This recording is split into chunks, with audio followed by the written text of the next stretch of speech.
Hey, what's up, guys? It's me, Eddie, and I can't believe it's already the end of the second season.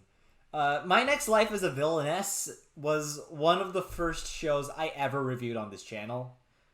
So I can't believe it's already been it's already been a year and a half since then. So just I don't know. I don't really know how to feel about it, honestly. I remember watching season one. I was watching it during it was every Saturday, so I would watch it on every Noble Girl Saturday, quote unquote, because Katarina and Arte was such a good show. It's a shame it didn't receive a season two, but I digress. Katarina and Arte, yeah, both are similar in the sense that they had these really likable female leads, and they were both cheery and upbeat. Yeah, as I said, I really wish Arte got a season two. It's a real shame that it didn't, but guess there's not much I could really do about that. Yeah, it just feels so weird though watching My Next Life as a Villainess without watching like Arte though, because or at least when I was first watching it, because I was like, I remember at the same time there was also Kaguya-sama season 2, so I think it was right. No, was that Gleipnir?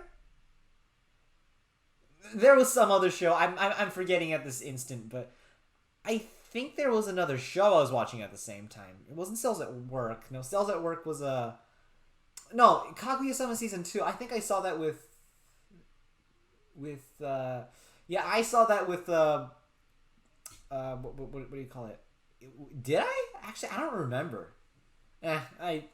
We'll think about that later. So yeah, I started, by the way, guys, I'm really sorry that I haven't been releasing videos that much recently. I've been a little busy these days, so I can't really, I don't have all the time in the world. At the end of the day, this YouTube channel, as much as I'd like to get, is just a side project, and as much as I would love to make this a full-time thing, I kind of can't do that. I don't have as many subscribers, so, I was about to say that. If you are watching this video, please leave a like and subscribe and help me make this a full-time thing. So yeah, okay, so let's go over a bit of the general stuff beforehand. The music, it was okay, honestly. I really like the new characters. Like, all the new characters were amazing, whereas season 1 mostly seemed to focus around Katarina and like how everyone reacts to Katarina being around her. This new season does have a plethora of characters that isn't just all about Katarina.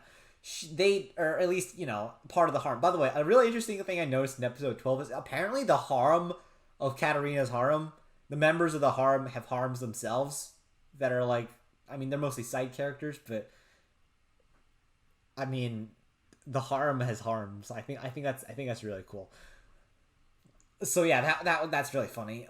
But yeah, generally I really like the new characters. I really like Larna or Susanna. She looks hot. Prince Jeffrey, lucky boy, really lucky boy.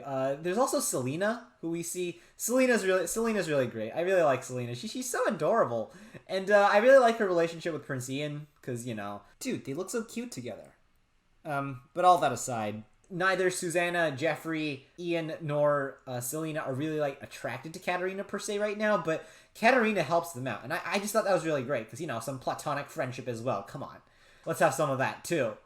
You also have Sora, who I do think I think he does like her, honestly, but he's not really formally part of the harem yet, so I don't know. We'll have to wait and see, I guess. Frey is awesome. Okay, Frey is freaking awesome. I get it. Nicole likes Katarina and all, but in all honesty, just the way that episode was written, that episode right before Keith gets kidnapped, just the way that episode was written, I would argue Nicole has better chemistry with Frey, who is explicitly not interested in marrying anyone. But I still argue he has better chemistry with Frey than he does with Katarina.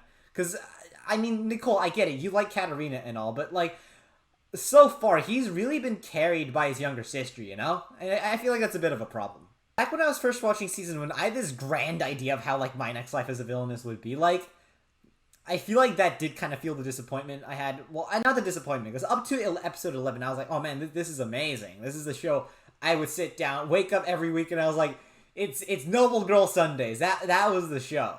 Arte, I didn't realize how much I liked that show until afterwards because it always had taken a bit of a backseat as compared to my. I'm not saying I didn't like Arte. I would watch Arte and I was like, oh man, this is a good show. But again, like with shows that are on the same day, if the shows aren't like both absolute god tier, like something I'm absolutely both like hyper invested into, it's just it's just not going to be a. I guess you could say it's just not going to be like as. I'm not going to be as like, oh, this is what I wake up every day to watch sort of thing, So yeah, some of the things I really liked about this season is that there's actual progress. Jordo and Keith have both kissed Katarina in front of the whole freaking harem multiple times. I just really like that about this episode. I'd actually say one of my favorite favorite episodes this season was episode 2.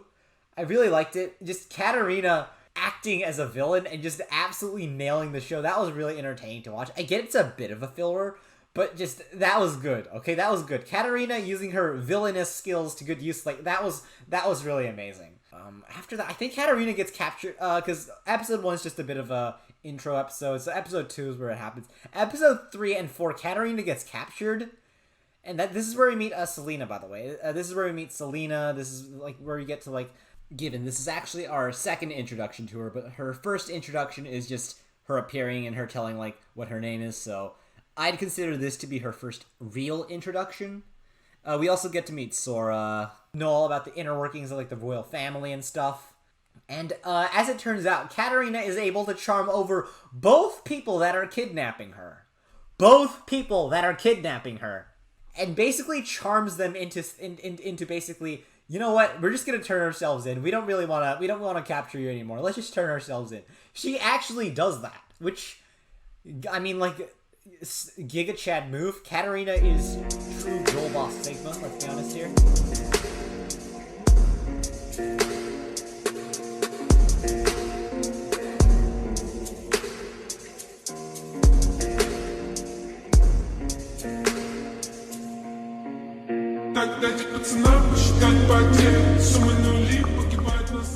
And, oh yeah, Jordo kisses her.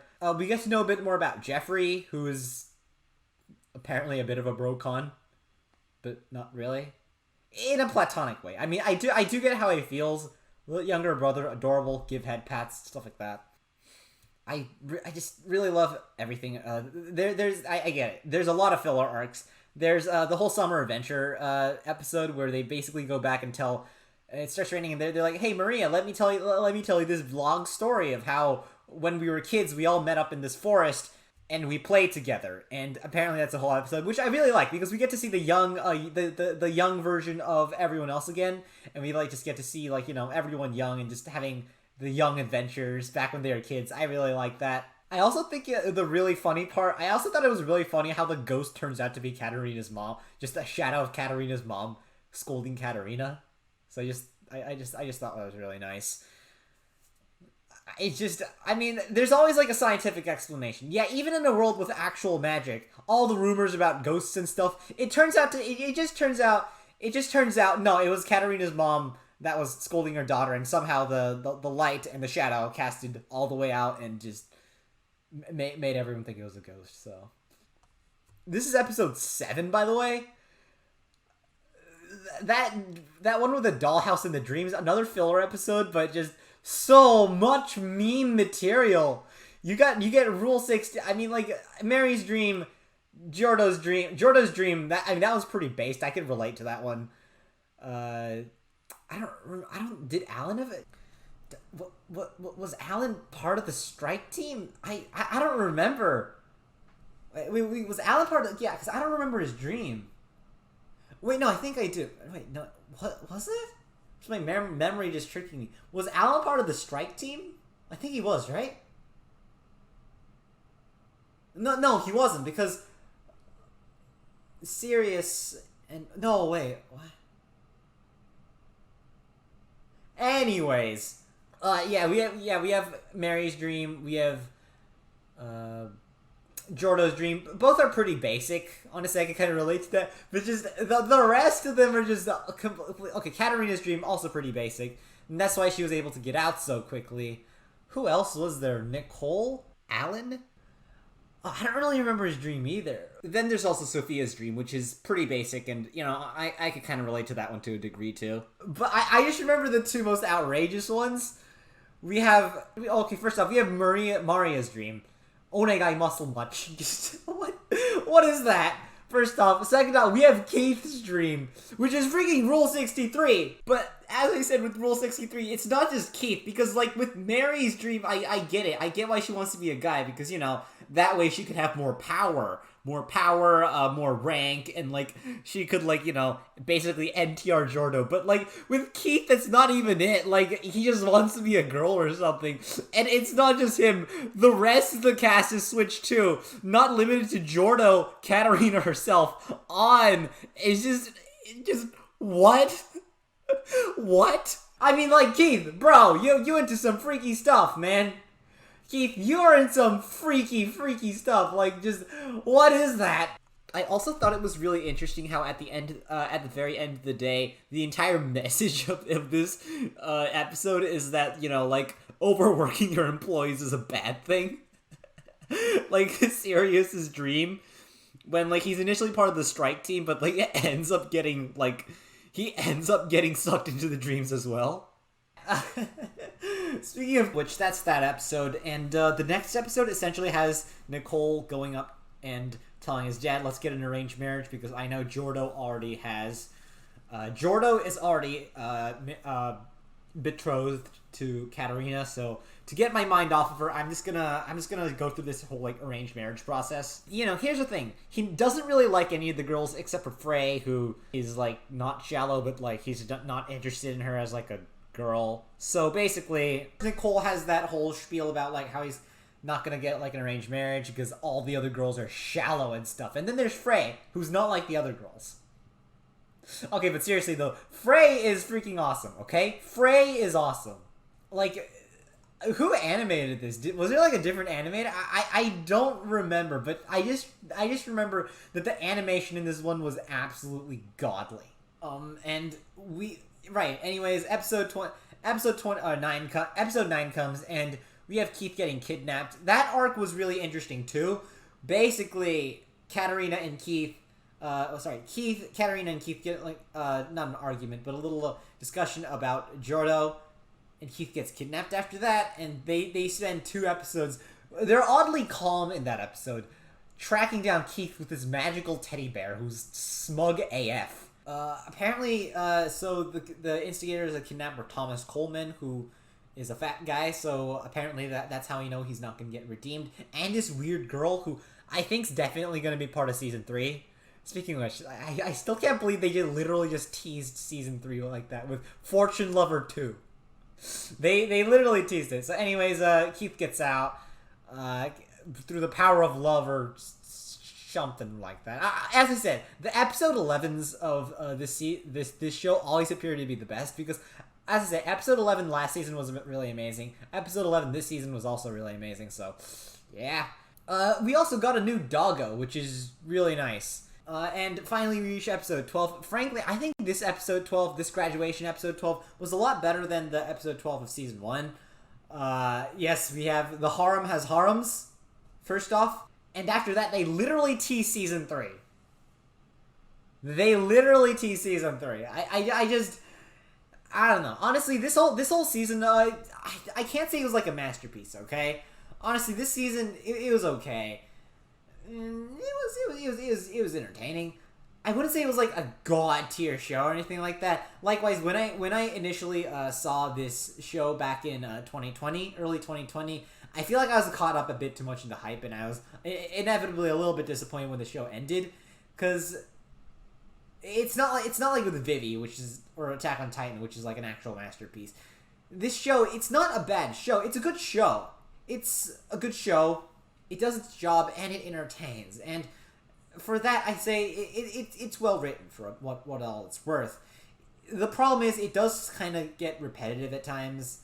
You know, like the whole joke, Katarina, haha, Katarina is is a glutton. They even lampshade this in the final episode. The council of Katarinas are like, yeah, most of our memories are memories of us eating. Apparently, Katarina's kind of a glutton. She farmed. By the way, I just thought that was really interesting. I remember some guy telling me, you know, Katarina's supposed to have mad like swordsman skills, right? Because we see that in episode 1 of season 1, like she trains to fight and stuff, and yet we never actually see her use it. I think the author forgot that she's supposed to have good skills. In all honesty, I forgot too. But I just think that was really interesting. Katarina's supposed to have mad sword skills. Isn't that something Katarina would use during the when she's trying to rescue Keith? I don't know. Like, I feel like there could have been an excuse for Katarina to actually, you know, like fight. I think it was a real shame that she didn't. But all that aside, everyone had a lot of character. I'd wager that the girls had a bit less character development than in season 1, or at least the old girls, like the girls that were already there, like Maria, Mary, Sophia, and Katarina herself. Actually, I don't really know about that. She's a little bit less dense now, so I guess there's that. The boys did get a bit of development. Alan got the least amount of development, but that's fair because he got the most amount of development back in season 1, so there's that. Jordo, I don't really know if Jordo... Actually, I don't know if Jordo had development. He's a bit more bold now. Nicole, well, we've finally figured out there's a personality there. Also, Jordo, you freaking murdered those... You freaking murdered those women with your charms, man. Like, how should I look like that? And we, of course, we have all the new characters. Jeffrey is awesome. I really wish we could see more of Jeffrey.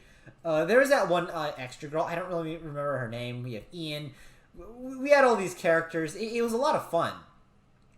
As I said, not like it's not like a god tier show.